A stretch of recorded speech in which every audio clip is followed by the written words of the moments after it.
সমসাময়িক বিষয়ে ঢাকা জেলা আওয়ামী লীগ কার্যালয় তেজগাঁওয়ে সংবাদ সম্মেলন করছেন তথ্য ও সম্প্রচার প্রতিমন্ত্রী মোহাম্মদ আলী আরাফাত। আমরা সরাসরি যাচ্ছি সেখানে। সর্বোচ্চ আদালতে তাদের তর্ক উপস্থাপনেও এই বিষয়টি এনেছেন এবং আরো জোরালোভাবে আনবেন যে কোটা বিষয়ে নীতি বা পলিসি সিদ্ধান্ত নির্বাহী বিভাগেরই কাজ, এটি আদালতের নয়। কাজে সংসদে এই বিষয়ে আইন প্রণয়নের যে দাবি এটাও কিন্তু একেবারে অজ্ঞতা প্রসূত। তো আমাদের প্রশ্ন হচ্ছে যে আন্দোলনকারীদের দাবি বারবার পরিবর্তন হচ্ছে কেন? এক একবার রাষ্ট্রের এক এক অঙ্গের কাছে দাবি করা হচ্ছে কেন? এতে কি প্রমাণিত হয়? এতে প্রমাণিত হয় তার আদৌ পুরো বিষয় নিয়ে ভালোভাবে জ্ঞাত নন।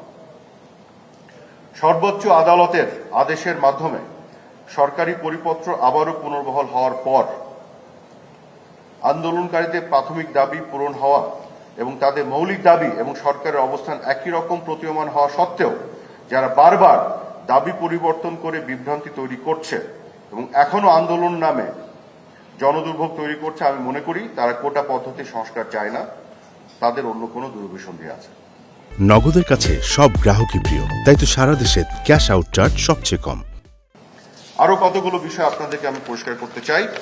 সেটি হলো, একটি স্লোগান দেয়া হচ্ছে মেধা না কোটা বা কোটা না মেধা, মেধা মেধা। স্লোগানটি কিন্তু খুবই যৌক্তিক, আমি এই স্লোগানের পক্ষে। অবশ্যই মেধা, আমিও বলবো মেধা এবং মেধা, কিন্তু এই স্লোগানের মাধ্যমে যে বক্তব্য হাজির করা হচ্ছে সেখানে বিভ্রান্তি তৈরি করা হচ্ছে। কিভাবে আপনাদের পরিষ্কার করি? 35তম, 36তম, 37তম এবং 38তম বিসিএস এর আমি পরিসংখ্যান নিয়েছি, অ্যাভারেজ করেছি। যতজন প্রিলিমিনারি পরীক্ষা দিয়েছেন সেখান থেকে যারা উত্তীর্ণ হয়েছেন তাদেরকে লিখিত পরীক্ষা দিতে হয়েছে। সেই লিখিত পরীক্ষা দেওয়ার পরে যারা উত্তীর্ণ হয়েছেন সেই উত্তীর্ণের সংখ্যা কত জানেন? প্রিলিমিনারিতে যারা অংশগ্রহণ করেছেন তাদের 2.51%, অ্যাভারেজ 2.51%।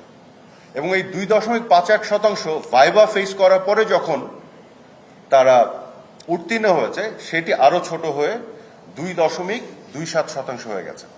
আপনারা খোঁজ করে দেখেন।